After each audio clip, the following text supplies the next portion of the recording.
On est le 2 août 2024. Nous quittons à l'instant les Vanuatu. Nous avons informé les customs et l'immigration hier au niveau des paperasseries administratives. Ils ont donné 24 heures pour quitter, donc ça nous a permis de passer la nuit encore tranquillement au mooring ici. Et puis maintenant on est en route pour l'Australie. On devrait y arriver dans environ 6 jours. Donc,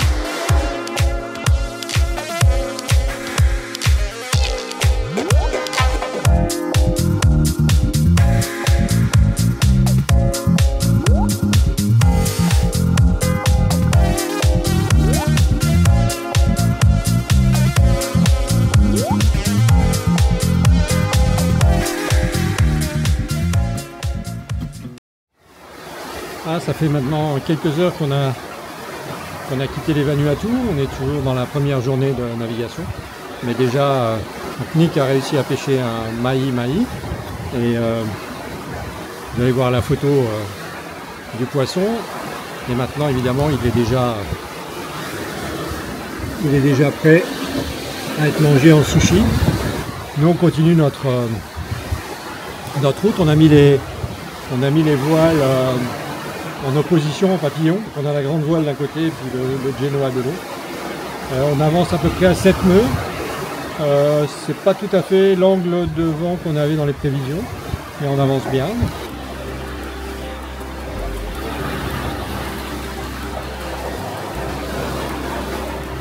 Et on voit les Vanuatu là derrière qui disparaissent à l'horizon. En se réveillant demain matin, on sera en pleine mer.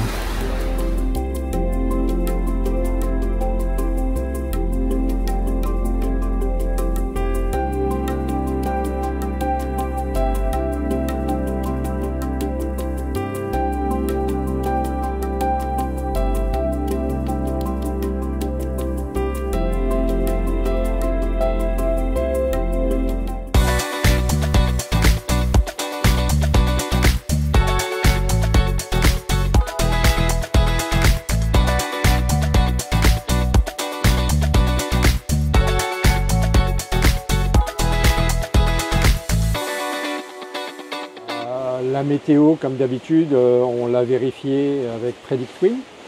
On s'est assuré que notre passage, qui devait durer environ 7 jours, serait correct au niveau du confort à bord et évidemment de la sécurité. Une fois encore, ce n'était qu'une prévision. On a pris beaucoup de précautions à choisir cette date du 2 août. On était censé avoir des vagues, enfin une houle de maximum 3 mètres et dès le lendemain de notre départ on s'est aperçu que les prévisions n'étaient pas tout à fait correctes et qu'elles étaient au moins de 25% sous-évaluées. Donc les 3 premiers jours ont été assez inconfortables. Aujourd'hui pour la première fois on a du ciel bleu, une mer qui s'est finalement calmée, donc le bateau qui avance en ce moment à 7 nœuds et demi avec 13 nœuds de vent. Donc pour la première fois, on a seulement un riz dans la grand voile et le Genoa au complet dehors.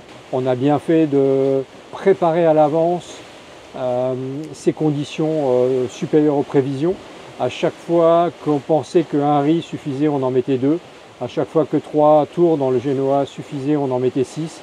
Et on s'est toujours félicité de cette safety margin, de manière à ne pas être au milieu de la nuit, à réveiller le reste de l'équipage qui se repose pour éventuellement prendre un riz dans la grand voile parce qu'on a sous-évalué les rafales de vent et le vent constant. Je pense que l'enseignement là-dessus, c'est une fois de plus, on l'avait déjà discuté avec Serge lors de notre passage entre la Nouvelle-Zélande et les Fidji. PredictWind et ces choses-là, c'est très bien, ça donne une idée globale des choses, mais il faut savoir anticiper, donc prendre une marge de sécurité d'environ 25%. Voilà, donc normalement ça devrait être une arrivée prévue vendredi 9 août au matin. Il y a un chenal d'entrée dans la marina qu'il faut prendre aussi à marée haute. Donc la marée commence à monter à partir de 6 h le matin, ce qui serait pas mal. Et il nous permettrait d'arriver vers 10 h, à peu près 10-11 h à la marina. Moi, ma mission pour 2024, c'était de sortir le bateau de Nouvelle-Zélande où nous ne pouvions rester beaucoup plus longtemps sans payer les taxes et de l'amener plus près, de l'amener en Australie. Voilà, je regrette que Serge n'ait pas pu faire l'ensemble du voyage avec nous. Il aurait pu apprécier la navigation et autres, et puis surtout les fabuleuses rencontres que nous avons faites au Vanuatu notamment, aux Fidji, avec la gentillesse des gens là-bas.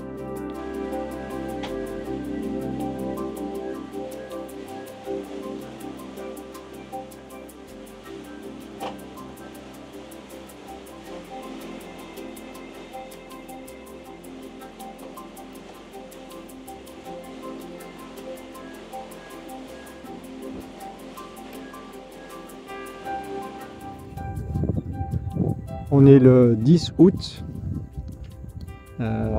Akasa est bien arrivé hier en Australie. Nous avons fait notre check-in sans trop de problèmes. Et nous avons hissé le pavillon d'Australie. Aujourd'hui c'est une belle journée. Il fait un peu frais après avoir parcouru les tropiques pendant ces 3 derniers mois. Mais ça me fait plaisir de revenir en Australie. J'avais envie de me dégourdir les jambes un petit peu après ces 3 mois passés sur le bateau, à simplement marcher sur des plages et nager dans la mer. J'avais envie un petit peu de retrouver la terre, ça me fait du bien. J'avoue qu'avec le recul, c'était ambitieux de faire pour une première navigation offshore, de faire quand même 4000 miles, c'est-à-dire à peu près je sais pas, dans les 7000 km, 7500 km,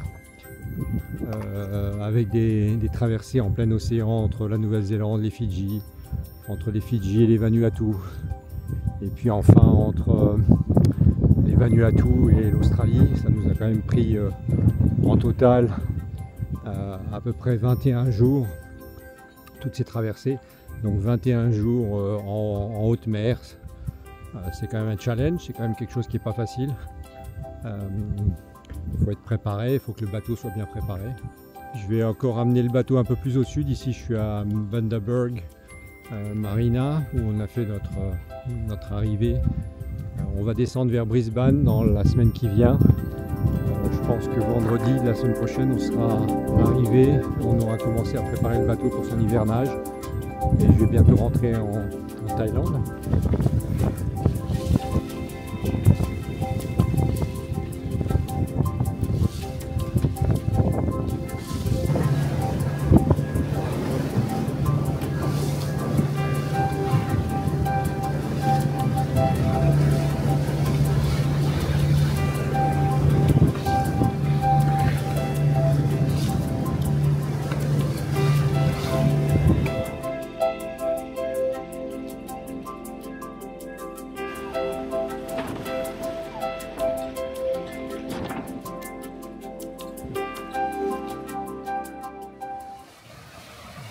On est vendredi 16 août.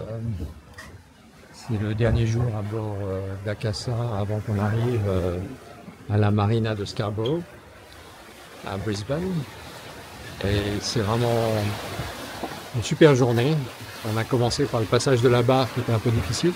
Donc comme on avait bien planifié notre affaire, on est arrivé avec des vagues complètement acceptables. On a vu quelques baleines encore sur la route. Et puis là on navigue vent arrière à peu près une centaine de degrés sur tribord et on descend vers le sud,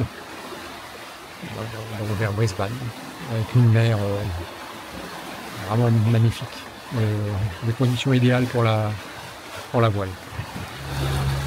Donc les instructions sont claires. Ici on a des appels à la radio régulièrement des Coast Guard qui nous rappellent que c'est la saison des baleines et qu'il faut faire attention, il faut garder un œil ouvert et que si on est en collision, c'est à nous d'éviter la baleine, pas à elle de nous éviter. Et donc les instructions, c'est que si on est au moteur, on coupe les moteurs, enfin en tout cas on reste au neutre jusqu'à ce qu'on sache exactement où va passer la baleine, sur notre droite ou notre gauche. Une fois qu'elle est passée, on peut continuer, et puis si on est à la voile, se déporter de quelques degrés de manière à éviter la baleine. Ça fait 5 mois que je suis sur Akassa, dont un peu plus de 3 mois en navigation. Avec le recul, on aurait dû travailler un peu plus sur la préparation du bateau, faire plus de sorties en mer pour voir le fonctionnement du matériel. Parce qu'à peine on était arrivé déjà aux Fidji, on a eu de la casse. Quand on était au Vanuatu, on a eu de la casse à nouveau. Quand on est arrivé en Australie, on a eu encore plus de casse. Donc je pense que quelque part, on aurait dû sans doute faire plus d'essais en mer avant de s'embarquer dans 7000 km de passage entre la Nouvelle-Zélande, les Fidji, les Vanuatu et l'Australie. Par exemple, au jour d'aujourd'hui, notre dinghy, on a été obligé de l'attacher, on ne peut plus utiliser les choses pour le descendre, donc si on devait descendre le dinghy maintenant, on aurait beaucoup de mal. Notre moteur droit chauffe toujours et a un problème de liquide de refroidissement, donc on l'utilise très peu, on l'utilise uniquement pour manœuvrer. Notre guindeau électrique qui arrive à remonter à peu près la chaîne, mais c'est tout. Dès qu'il arrive à l'ancre, il peine visiblement, sa vitesse est fortement réduite, il chauffe. Le fusible disjoncte. L'enrouleur de Genoa a aussi cassé 2 fois déjà. Donc là, pour l'instant, il est bricolé. Et il est temps qu'on arrive. Le Watermaker aussi commence à faire 20 litres à l'heure alors qu'on est censé faire 40 litres. Donc il y a tout un tas de petites choses là qui commencent à faire qu'on ne pourrait pas beaucoup aller plus loin en ce moment. C'est un objectif qu'on s'est fixé avec Serge, c'est de faire l'ensemble de ces réparations au mois de mars. Alors pourquoi au mois de mars? Parce que Serge va revenir au mois de mars. C'est pas la peine que moi j'enclenche toutes ces réparations-là alors que je dois partir et rejoindre la Thaïlande. Donc c'est pas la peine de lancer tout ça sans supervision. On s'est aperçu l'année dernière en Nouvelle-Zélande que c'était beaucoup plus pratique et beaucoup plus fiable d'être là quand les réparations ont lieu plutôt que de les laisser faire dans notre dos. Moi je viendrai en avril cette fois-ci continuer à faire l'installation électrique avec Serge et puis peut-être l'installation aussi des airs conditionnés. Ça valait le coup, tant que je suis encore là sur le bateau, de vous donner un petit aperçu de ces 5 mois de navigation. Il reste des choses qu'on n'avait pas prévues, des choses qui ont cassé sur la route et puis des choses qui étaient fragilisées déjà et qu'on aurait peut-être dû un peu plus analyser, un peu plus regarder en détail. Quand quelque chose est un petit peu rouillé, ça vaut le coup de regarder un peu plus en détail et puis de changer les trucs avant qu'il lâche plutôt que d'attendre que ça lâche à un mauvais moment, dans un passage, sous un coup de vent, avec une forte mer, etc., etc. Je pense que la sécurité sur un bateau, c'est la préparation. C'est la préparation de la navigation, mais c'est aussi la préparation de l'état du bateau. Et il y a des choses qui sont à 7 mètres de hauteur là-haut. Un jour, on a trouvé un boulon sur le trampoline un matin. On n'a aucune idée d'où ça venait, jusqu'à ce qu'un jour, on le voit qu'un des chariots de grand voile, il y avait un boulon justement qui était parti, donc on a compris. Le boulon avait carrément été parti à la verticale parce que le pas de vis a complètement été détruit et donc on a changé le boulon. Donc c'était un peu chaud de découvrir ça en fait, tout simplement comme ça en descendant la grand voile. On aurait pu avoir des problèmes en route sous 20 nœuds de vent ou 25 nœuds de vent. Donc vraiment, je pense que le mois de mars avec Serge, il va falloir que vraiment regarder tous les détails pour être sûr que notre prochaine saison sur l'Indonésie, la Thaïlande, la Malaisie, etc. se passe bien et on ait beaucoup moins de surprises. Les choses qui cassent, c'est inévitable. Je crois que naviguer à la voile, on dit que c'est la façon la plus chère de faire le tour du monde gratuitement. La plaisance, c'est réparer dans des endroits exotiques. Donc voilà, je pense que tous les petits dictons ils sont passés, ils sont vrais. Il n'y a pas trop le choix, il faut accepter toute cette maintenance. Je pense qu'il faut consacrer du temps à ce travail de fond régulier pour éviter les grosses surprises et pour éviter les drames éventuels. Donc voilà, petit point, une dizaine de minutes dans notre dernière vidéo sur notre arrivée en Australie.